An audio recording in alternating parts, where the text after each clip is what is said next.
యేసే పరిష్కారము అనుదిన Bible study కార్యక్రమం ప్రేక్షకులందరికీ యేసుక్రీస్తు వారి కృపగల నామమున వందనాలు. ప్రభువునందు ప్రియా దేవుని బిడ్డలారా, నేటి దినము దైవజనులు కారుపాటి శ్యాంసాగర్ గారి ద్వారా బైబిల్ స్టడీలోని వాక్య ధ్యానమును మార్కు సువార్త నుండి ధ్యానం చేసుకుందాము. మీరందరూ బైబిల్తోనూ నోట్బుక్తోనూ సిద్ధపడి ఉంటే దైవజనులు కారుపాటి శ్యాంసాగర్ గారు ప్రార్థన చేసి ఈ దినపు వాక్య పరిచర్య చేస్తారు. ప్రభువునందు ప్రియా దేవుని బిడ్డలారా, నేటి వాక్య ధ్యానం కొరకు ప్రార్థిద్దాం. ప్రత్యేకమైనటువంటి మనవి, యేసే పరిష్కారం మార్కు సువార్త వాక్య ధ్యానాలు మీకు దీవెనకరంగా ఉన్నాయని భావిస్తున్నాను.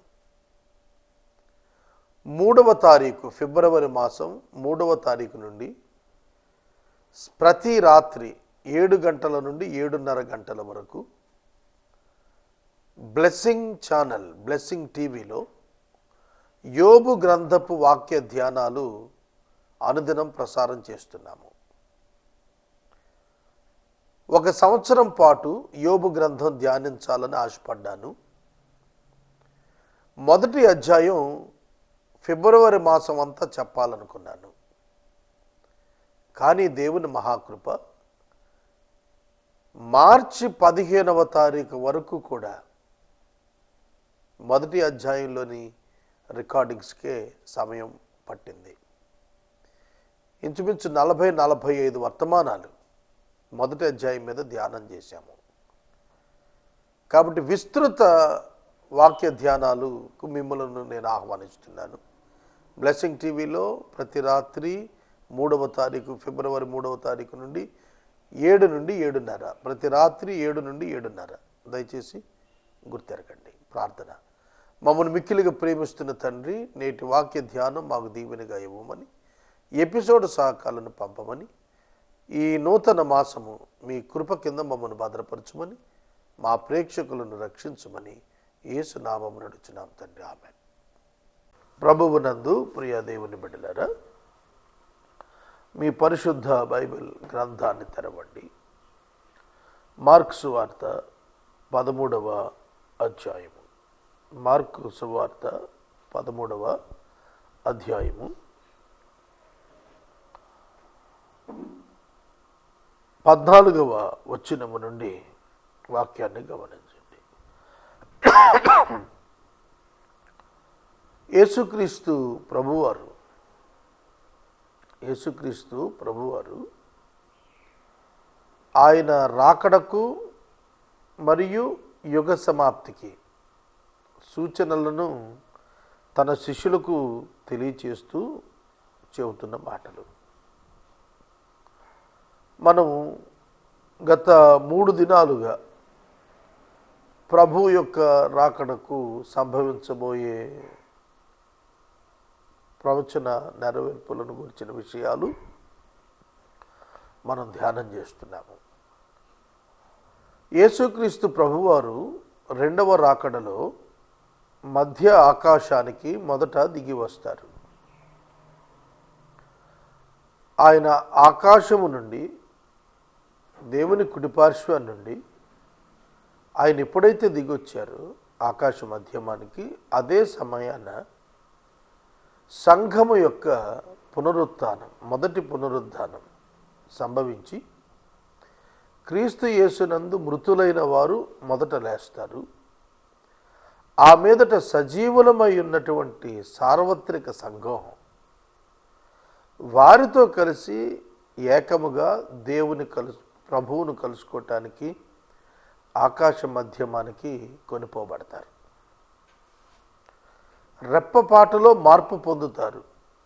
భూమి మీద ఉన్న మానవులు రెప్పపాటులో, కనురెప్పపాటు, స్ప్లిట్ ఆఫ్ ఎ సెకండ్, కనురెప్పపాటులో మార్పు నొంది మృతులైన వారు పునరుద్ధానులై మహిమదేహాలతో, భూమి మీద ఈ శరీరాల్లో ఉన్నటువంటి మనం మార్పు నొంది మహిమదేహాలతో ఆకాశ మధ్యమానికి వెళ్ళిపోతాం. 7 సంవత్సరాలు పెండ్లి మహోత్సవం. ఆ 7 ఏండ్లు ఇదే భూమి మీద క్రీస్తు విరోధి పాలన, 7 year ట్రిబ్యులేషన్, గ్రేట్ ట్రిబ్యులేషన్ సంభవిస్తుంది.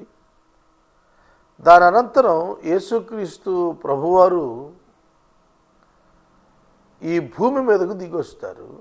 ఆయన భూమి మీద కాలెడుతున్నప్పుడు ఓల్డ్ టెస్టిమెంట్ సెయింట్స్ రెజరెక్షన్ కూడా సంభవిస్తుంది. ఓల్డ్ టెస్టిమెంట్ సెయింట్స్ రెజరెక్షన్ ప్రభువు 7 ఏండ్ల పెండ్లి మహోత్సవం అనంతరం భూమి మీద ఒలీవ కొండ మీద కాలు పెట్టినప్పుడు సంభవిస్తుంది.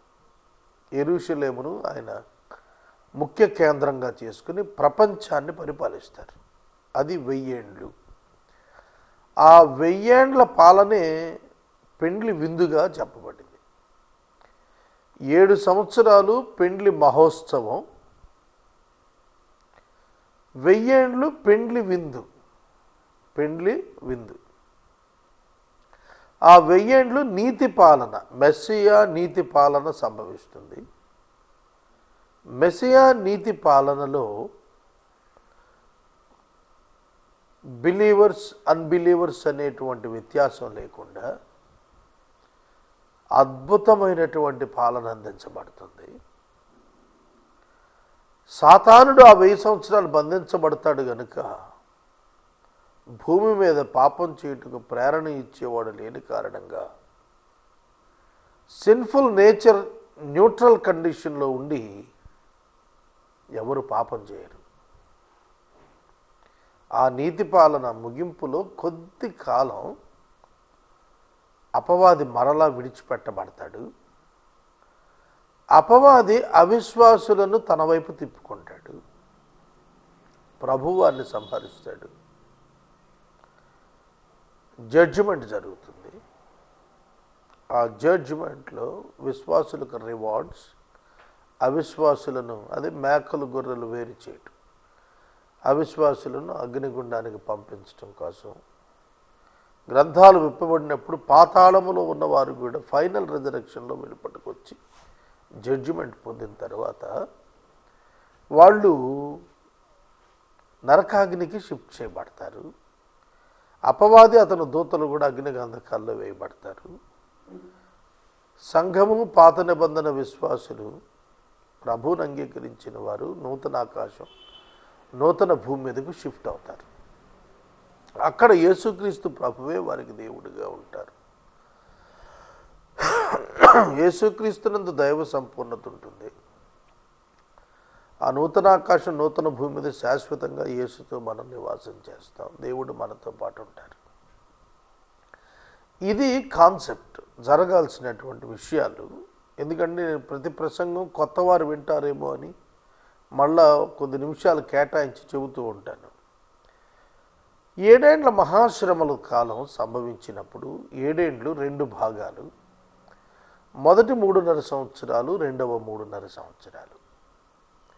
మొట్టమొదట ప్రపంచంలో ఉన్న అన్ని దేశాలు ఒక ఒప్పందానికి వస్తాయి. వాటిలో ఇజ్రాయేలు దేశం కూడా ఉంటుంది. ఆ ఇజ్రాయేలు దేశంతో ఒప్పందానికి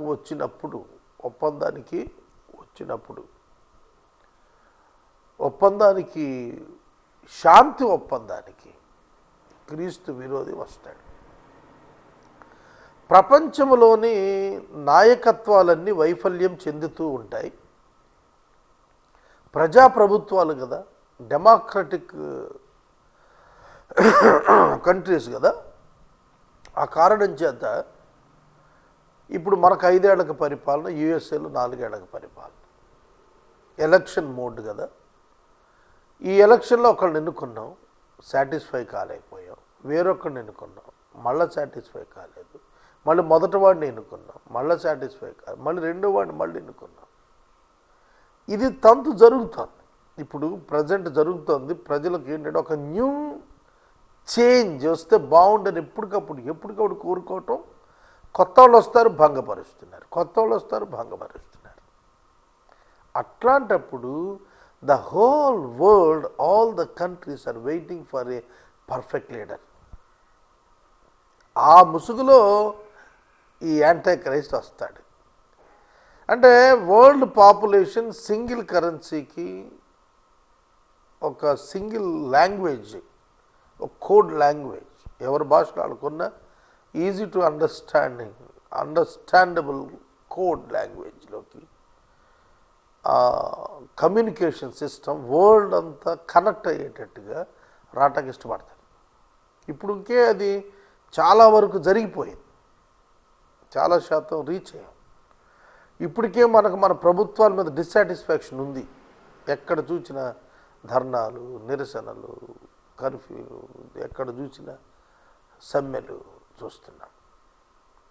ఒకళ్ళనొకళ్ళు ప్రతిపక్షం పాలక పక్షం మీద విమర్శలు, వాళ్ళ మీద వీళ్ళు, వీళ్ళ మీద వాళ్ళు. మీరున్నప్పుడు ఎలా చేశారు, మేము ఉన్నప్పుడు ఎలా చేశాం, మీరుంటే ఎలా చేశారు, అట్లా. కనుక ఈ కండిషన్లో ఉంటాయి ప్రతి దేశాలు. అప్పుడు ఫైనల్గా వాళ్ళు ఒక అండర్స్టాండింగ్కి వస్తారు. మనకు దశరాజ్య కూటమి ఉంటే బాగుంటుంది. దానియేలు గ్రంథంలో 2 పాదాలకు 10 వేళ్ళు ఉంటాయి. 10 వేళ్ళు 10 kingdoms, 10 different dynasties, kingdoms will unite. దానిలో ఈ యాంటీ క్రైస్ట్ ఉంటాడు. మ్యాక్సిమం సిరియన్ కంట్రీ నుంచి వస్తాడని భావిస్తాడు బైబిల్ పండితులు. వాడు చెబుతాడు అందరికీ, నేను శాంతి తెస్తాను, చాలా ప్రాఫిటబుల్ ప్రాస్పెక్టివ్స్ చూపిస్తాడు పథకాల్లో అన్నింట. దాంతో ఆ వరల్డ్ ఎంపరర్ని యాక్సెప్ట్ చేస్తారు. యూదులు కూడా అంగీకరించినట్టు వాడు ఫేక్ రిజరెక్షన్తో మెస్సియాగా వాళ్ళను బ్లఫ్ చేస్తాడు, మోసం చేస్తాడు. ఇతడే మెస్సియా అని చెప్పి భ్రమలో ఉంటారు వాళ్ళు. 3.5 సంవత్సరాలు అయిన తర్వాత దేవాలయంలో అపవిత్రమైంది అతడు స్థాపిస్తాడు. ఒక సైన్ ఏమిటంటే, సెకండ్ కమింగ్కి ఒక బిగ్గెస్ట్ సైన్ ఏమిటంటే రీబిల్ట్ ఆఫ్ జెరూసలేం టెంపుల్. యెరూషలేము దేవాలయం తిరిగి నిర్మాణం చేయబడాలి. యెరూషలేము దేవాలయం తిరిగి నిర్మాణం చేయబడాలి. Again it must be rebuilt, తిరిగి నిర్మాణం చేయబడాలి. కానీ ఇప్పుడైతే అట్లా లేదు. ఇప్పుడు అసలు మందిరమే లేదు. ఇజ్రాయేల్ దేశంలో టెంపుల్ ఫర్ గాడ్ లేదు, యెహోవా దేవునికి ఆలయం లేదు. కానీ ఎంత టైంలో కట్టేస్తారు అనేది మనకు తెలియదు. చాలా ఫాస్ట్గా కడతారు. ఇప్పుడు చూడండి, మనకు కొంత టెక్నాలజీ వచ్చినాక ఒక రోజుకి ఇన్ని అంతస్తుల చొప్పున కట్టేస్తామని చెప్పి ప్రకటనలు ఇస్తున్నారు. ఈ అమరావతి కన్స్ట్రక్షన్స్ విషయంలో చైనీస్ సింగపూర్ వాళ్ళు, చైనీసే అనుకుంటాను, వాళ్ళు ఒక దినానికే ఒక 10 అంతస్తులు నిలబెట్టేయగలుగుతారంట. మరి ఆ లెక్కలో వేసుకుంటే ఇంకా అడ్వాన్స్డ్ టెక్నాలజీ వస్తే ఒక రోజున టెబర్నికల్ నిలబెట్టినట్టుగా ఫుల్ ఫ్లెడ్జ్డ్ బిల్డింగ్ నిలబెట్టేస్తారేమో. అది ఎప్పుడైనా సంభవించవచ్చు. But it is the sign, అది జరగాల్సిందే. దేవాలయం నిర్మాణం అవ్వాలి, ప్రభువు అక్కడ రావాలంటే అది సైన్. కాబట్టి దేవాలయంలో ఈ శాంతి ఒప్పందానికి లోబడిన వాళ్ళందరూ కూడా చాలా సంబరపడిపోతారు. ఎందుకంటే దేవాలయ నిర్మాణం అనేది యూదులకు గుండె తిరిగి కొట్టుకున్నంత పని. ఎందుకంటే యూదుల చరిత్రలో దేవాలయంతోనే వారి భక్తి ముడిపడి ఉంటుంది. కాబట్టి యూదులందరూ కూడా దానికి ఆశపడతారు, దేవాలయానికి ఆశపడతారు. ఆ దేవాలయంలోకి వాళ్ళు వెళ్ళి ప్రార్థనలు ఆరాధనలు చేసుకుంటున్నప్పుడు ఈ యాంటీ క్రైస్ట్, క్రీస్తు విరోధి, ప్రపంచ నియంత ఉన్నాడే, వాడు అపవిత్రమైంది దేవాలయంలో బలిపీఠం మీద పెడతాడు. బహుశా విగ్రహారాధన సంబంధితము, అది అపవిత్రమైంది అన్నప్పుడు తనే దేవుడిగా డిక్లేర్ చేసుకుంటాడు. లేకపోతే చాలామంది అసహించుకుని ఒక పంది పిల్లని తీసుకొచ్చి బలిపీఠం మీద బలిస్తానంటాడు. ఇది మిద్దం తెలియదు వివరణ, కానీ ఒకటి మాత్రం వాస్తవం, అపవిత్రమైంది కూర్చోబెడతాడు. అంటే దైవస్థానాన్ని ఇంకెవరికి ఇచ్చినా అది అపవిత్రమే కదా. అక్కడ ఈ 14 వచ్చిన ప్రారంభమవుతాం. నేను ఇంతసేపు దీనికి వివరణ ఇచ్చా, ఎందుకంటే ఆ టైము, ఆ స్థలం, ఆ వ్యక్తి పర్ఫెక్ట్గా మీకు అర్థం కాకపోతే ఇది తెలియదు. నాశనకరమైన హేయ వస్తువు నిలవరాని స్థలమందు నిలుచుట మీరు చూచినప్పుడు. నిలవరాని స్థలం, బలిపీఠం మీద అన్య అగ్ని వేయకూడదు. కానీ ఈ క్రీస్తు విరోధి కాలంలో క్రీస్తు విరోధి ఈ బలిపీఠం మీద అపవిత్రమైంది ఉంచుతాడు. అప్పుడు మీరు అలాంటి దినం చూచినప్పుడు చదువువాడు గ్రహించునుగాక. అప్పుడు మీరు తెలుసుకోవాలి. యూదులు 100% ఎడ్యుకేటెడ్ ఉంటారు. యూదులు కంపల్సరీ ఎడ్యుకేషన్. 12 ఏళ్ళు వచ్చేటప్పటికి వాళ్ళకి ధర్మశాస్త్రం, తౌరాత్ కంటత రావాలి. అలా కంటత రాకపోతే వాళ్ళు పనికిరారు. యూదులుగా డిక్లేర్ చేయడానికి వాళ్ళు పనికిరారు. అందుకనే వాళ్ళకి 12th ఇయర్ కల్లా ఖచ్చితంగా ధర్మశాస్త్రం తెలియాలంటే దే మస్ట్ బి ఎడ్యుకేటెడ్. మరొకటి కూడా ఉంది, యూదుల్లో ప్రతి మగవాడు కూడా సైన్యంలో జాయిన్ అవుతాడు. ప్రతి వాడు పోరాటం నేర్చుకుంటాడు, ప్రతి వాడు రైఫిల్ షూటింగ్ నేర్చుకుంటాడు, ప్రతి వాడు హార్స్ రైడింగ్ నేర్చుకుంటాడు, ప్రతి వాడు యుద్ధం నేర్చుకుంటాడు. కాబట్టి వీళ్ళు సామాన్యులు కాదు. అందుకనే వీళ్ళు ఎలర్ట్గా ఉంటారు. ప్రపంచంలో యోధా జాతిని మించినటువంటి అలర్ట్నెస్, జ్ఞానం, మెమరీ ఉన్నవాళ్ళు ఎక్కడ కనపడరు. న్యూ ఇన్వెన్షన్స్ అన్నీ వాళ్ళవే. ప్రపంచంలో అబౌవ్ 90% ఇన్వెన్షన్స్ అన్నీ కూడా జూయిష్ క్రిస్టియన్స్, యూదులలో క్రీస్తుని అంగీకరించిన వాళ్ళు కనిపెట్టారు. ఒక విధంగా ప్రపంచం దీవించబడింది. ఇవాళ మనం ఎంత సాంకేతిక ఆధునికత అనుభవిస్తున్నామంటే జూయిష్ క్రిస్టియన్స్ యొక్క చలవే. కాబట్టి అపవిత్రమైనది పరిశుద్ధ స్థలంలో నిలవబెట్టినప్పుడు, నిలవరాని స్థలం, అపవిత్రమైనది నిలవకూడదు దేవాలయంలో బలిపీఠమే, దాని మీద నిల్చోబెట్టినప్పుడు యోదయలో ఉండువారు కొండలకు పారిపోవాలి, మిద్దెల మీద ఉండువారు ఇంటిలో నుండి ఏదైనా నువ్వు తీసుకుని పోవుటకు దిగి అందులో ప్రవేశింపకూడదు. పొలములో ఉండువాడు తన వస్త్రం తీసుకుని పోవటానికి ఇంటికి రాకూడదు. చూడండి 15-16 వచనాల్లో కొన్ని లక్షణాలు ఇస్తున్నాడు. మిద్దె మీద ఉన్నవాడు ఇంటిలో నుండి ఏది తీసుకోవటానికి ఇంటికి రాకూడదు. పొలంలో నుంచి తన ప్రాణాన్ని కాపాడుకోవడానికి పారిపోవాలి. అలాగే మిద్దె మీద ఉండేవాడు ఏదైనా వస్తువు తీసుకుందామని చెప్పి కిందకి దిగకూడదు. అంత స్పీడ్గా ఉంటాడు యాంటీ క్రైస్ట్. మన ఇప్పటి ప్రభుత్వాల్లాగా ఉండదు ఆ ప్రభుత్వం. Very fast. ఎవరినైనా టార్గెట్ చేశాడు అంటే వాడిని అరెస్ట్, వాడిని క్యాచ్ చేయటం అంతా టక్ అయిపోద్ది. ఎందుకంటే వెరీ అడ్వాన్స్డ్ టెక్నాలజీతో ఉంటాడు వాడు. ఎప్పుడైనా సరే పోలీసు నిజంగా ఒక వ్యక్తిని పట్టుకోవాలని అనుకుంటే అది అసలు వాళ్ళకి సమస్య కాదు.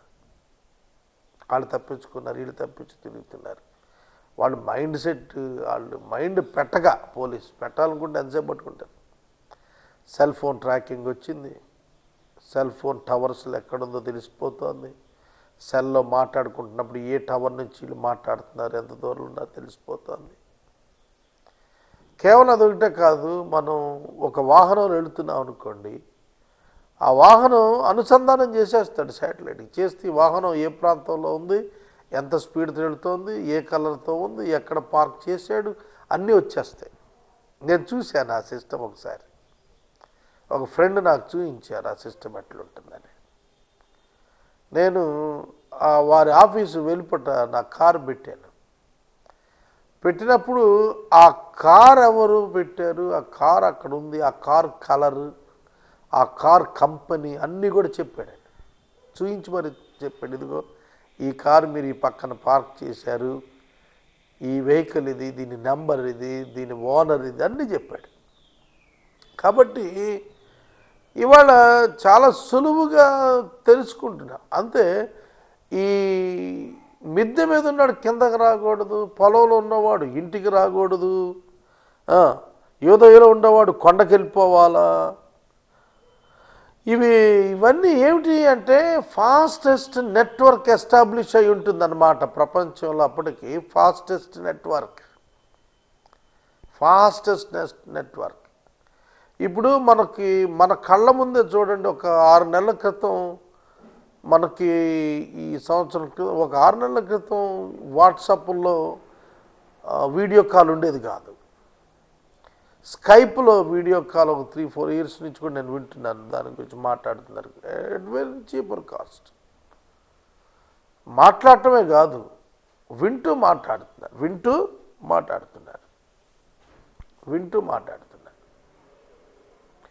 చూస్తూ మాట్లాడుకుంటున్నారు, ఒకడొకడు చూసుకుని మాట్లాడుకుంటున్నారు. ఇప్పుడు మనం ఒక ఊరిలో ఉన్నాం, మన బంధువులు వేరే ఉన్నారు, వీడియో కాల్ చేసుకుంటే మన సెల్ ఫోన్లోనే మనకు కనపడతారు, మనం వాళ్ళకు కనపడతాము. కాబట్టి మనం ఎక్కడెక్కడున్నాము, ఏ కలర్ దుస్తులు ధరించాము, నవ్వుతున్నామా, మాట్లాడుతున్నామా, ఏడుస్తున్నామా, అన్నీ తెలిసిపోతుంది. కాబట్టి ఆ ఫాస్టెస్ట్ నెట్వర్క్ సాంకేతికమైన అభివృద్ధి వల్ల లోకంలో ఏర్పడుతుంది. కనుక అప్పుడు ఇంటికి రాకూడదంటూ, అయ్యో ఆ దినాల్లో గర్భిణులకు పాలిచ్చే వారికి శ్రమ, అది చలికాలం కూడా రాకుండా ఉండాలని ప్రార్థిద్దాం. అవి శ్రమగల దినాలు. దేవుడు సృష్టించిన సృష్టి ఆది నుండి ఎప్పుడు కూడా అటువంటి శ్రమ కలగలేదు, ఇక ఎన్నడూ కలుగదు. ప్రభువు ఆ దినములను తక్కువ చేయకపోతే ఏ శరీరీ తప్పించుకోడు. ఏర్పరచబడిన వారిని నిమిత్తము, అనగా తాను ఏర్పరచుకున్న వారి నిమిత్తము ఆయన ఆ దినములను తక్కువ చేసెను.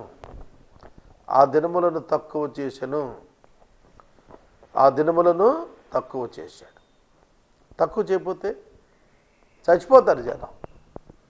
కనుక ప్రభు మనుషులను ప్రేమించి, యూదులను ప్రేమించి, వాళ్ళ కోసం ఆ దినాలు తక్కువ 3.5 years కుదించాడు. యాంటీక్రైస్ట్ రాగానే వాళ్ళ మీద పడచ్చు కదా, అలా పడకుండా ఆ దినాలు 42 మాసాలు, 3.5 సంవత్సరాలు, 3.5 yearsకి కుదించాడు. అలా కుదించటం బట్టి వాళ్ళు సేవ్ అవుతారు అన్నమాట. తర్వాత ఆ కాలంలో ఇదిగో క్రీస్తు అక్కడున్నాడు అని చెప్తే నమ్మకండి. ఆ కాలంలో అబద్ధ క్రీస్తులు, అబద్ధ ప్రవక్తలు వచ్చేస్తారు. సాధ్యమైన ఏర్పరచబడిన వారిని మోసపుచ్చుటకై సూచక్రియలు, మహత్కార్యాలు అగపరుస్తారు. మీరు జాగ్రత్తగా ఉండండి, సమస్తం మీకు ముందే నేను చెప్పాను. Be careful about the reignment or ruling of antichrist. క్రీస్తు విరోధి యొక్క పరిపాలనను గూర్చి మీరు జాగ్రత్త పడండి. అది సందేశం ఇచ్చాడు ప్రభు. సోదరుడు, ప్రభువు మనల్ని కోరుతున్నది ఏమిటి? సువార్తను నమ్మండి అంటున్నాడు ఆయన. మారు మనసు పొందమంటున్నాడు. యేసుక్రీస్తునందు విశ్వాసం ఉంచి బాప్తిస్మము తీసుకుని పరిశుద్ధాత్ముడిని పొందిన వారుగా, క్రీస్తును అంతరంగమును ధరించుకున్న వారిగా క్రీస్తు కొరకు జీవించమన్నాడు. ఈ లోకంలో తనను తాను ఉపేక్షించుకుని ఆయన కొరకు బ్రతకమన్నాడు. లోకమును దాని యొక్క ఇచ్ఛలను విసర్జించమన్నాడు. అవి చేస్తే సమస్య ఉంది. అలా వండుకోకుండా మనం మన ఇష్ట ప్రకారం చేయాలనుకుంటాం. ప్రభువు ఇదిగో నేను వీటన్నింటినీ ముందే మీకు చెప్పేస్తున్నాను అన్నాడు. ఆయన సార్వత్రిక సంఘాన్ని ఉద్దేశించి మనసులో పెట్టుకొని ఆ మాటలు చెప్పాడు. సార్వత్రిక సంఘాన్ని దృష్టిలో పెట్టుకుని ఆయన ఆ మాటలు చెప్పాడు. కనుక శిష్యులు ఈ బోధను పొందారు. జాగ్రత్తగా ఉండండి అని చెప్పి అంటున్నాడు. తర్వాత ఆ దినాలలో శ్రమ తీరిన తరువాత చీకటి సూర్యుని కమ్ముతుంది, చంద్రుడు తన కాంతినివ్వడు, ఆకాశం నుండి నక్షత్రాలు రాలుతాయి, ఆకాశమందుల శక్తులు కదిలించబడతాయి. అప్పుడు మనిషి కుమారుడు, ఆయన రాకడకు సూచనలు చెప్తున్నాడు. సూర్యుడు చీకటి కమ్మి చంద్రుడు కాంతి లేకుండా నక్షత్రాలు రాలిపోతూ శక్తులు కదిలించబడుతూ మనిషి కుమార్ మహాప్రభావంతో మహిమతో మేఘారుడుటై వచ్చుట చూచేదడు. ప్రకటన గ్రంథము 1వ అధ్యాయము 7వ వచనంలో చెప్పాడు, ఆయన మేఘారుడుడై వచ్చును, ఆయన పొడిచిన వారు చూస్తారు, అయ్యో రొమ్ము కొట్టుకుని ఏడుస్తారు అన్నాడు. ఆయన దిగి వస్తున్నాడు. ఆ ప్రభు యొక్క రాకడను గుర్చి ఈ మాటలు చెబుతూ ఉన్నాడు. తర్వాత ఆయన తన దూతలను పంపి భూమి అంతా మొదలుకొని ఆకాశం వరకు నలుదిక్కులు తాను ఏర్పరచుకుని వారిని పోగు చేస్తాడు. 1000 ఏళ్ల పాలనలో చెదిరిపోయిన యూదులందరూ మరలా తిరిగి సమకూర్చబడి యెరూషలేముకు వస్తారు. కనాను వాగ్దాన భూమి మరలా తిరిగి వారి స్వాస్థ్యానికి ఇవ్వబడుతుంది, వారి స్వాస్థ్యానికి అనుగ్రహించబడుతుంది. మరలా తిరిగి మందిరంలో ఈ స్ట్రక్చరల్ ఇష్యూస్ అన్ని మళ్ళీ ప్రారంభమవుతాయి. ప్రభువు తాను స్వయంగా వారి మధ్యన ఉంటాడు. కనుక ఈ 1000 ఏళ్ల పాలనలో క్రీస్తును ఆరాధించే వారుగా వాళ్ళు ఉంటారు. దేవుని సన్నిధి వారి మధ్యనే ఉంటుంది. దేవాలయంలో ప్రభువును ఆరాధన చేస్తారు. ఇది జరగబోతున్న సంగతి. 27వ వచనం దగ్గర వాక్యాన్ని నిలుపుదల చేశాను. ఈ దినం, ఈ మాసానికి మొదటి దినం ఎపిసోడ్ సహకారులు కావాలి, ప్రార్థించండి. ప్రార్థన. మనము ఇంతవరకు దైవజనులు కారుపాటి శ్యాంసాగర్ గారి ద్వారా బైబిల్ స్టడీలోని వాక్య ధ్యానమును మార్కు సువార్త నుండి ధ్యానం చేసుకున్నాము. ఈ కార్యక్రమం ద్వారా మీరు పొందుకొనుచున్న ఆత్మీయ మేలులు ఒక ఉత్తరం ద్వారా మాకు తెలియజేయండి. మీ ప్రార్థనా మనవులు మాకు తెలియజేస్తే ఏసే పరిష్కారం కార్యాలయంలో ఏర్పాటు చేసిన ప్రత్యేక ప్రార్థనా శిబిరములో మీ కొరకు ప్రార్థిస్తాం. మీ కుటుంబ పక్షముగా ఒక ఎపిసోడ్ ప్రసారం చేయాలనుకునేవారు మాకు తెలియజేస్తే మా సిబ్బంది మీ గృహాలను దర్శిస్తారు. ముగింపు ప్రార్థన ఆశీర్వాదాలతో ఈ కార్యక్రమాన్ని ముగించుకుందాం. ప్రభువునందు ప్రియ దేవుని బిడ్డలారా, బ్లెస్సింగ్ టీవీ నందు 3వ తారీఖు ఫిబ్రవరి 3వ తారీఖు నుండి ప్రతి రాత్రి 7 నుండి 7:30 వరకు యోబు గ్రంథపు వాక్య ధ్యానం చేస్తున్నాము. వీక్షించమనవి. 9 నుండి 9:30 గంటలకు ఏసీటీ మూవీస్లో ప్రసారం అవుతున్న మార్కు ధ్యానాలు మీకు ఏ విధంగా ఉన్నాయో మాకు తెలియజేయండి. ప్రార్థన చేసుకుందాం. మమ్ములను మిక్కిలిగా ప్రేమిస్తున్న తండ్రి వందనాలు. వాక్యము విన్న బిడ్డలను దీవించుము. నజరేయుడైన యేసు నామమున ప్రార్థిస్తున్నాము తండ్రి, ఆమేన్.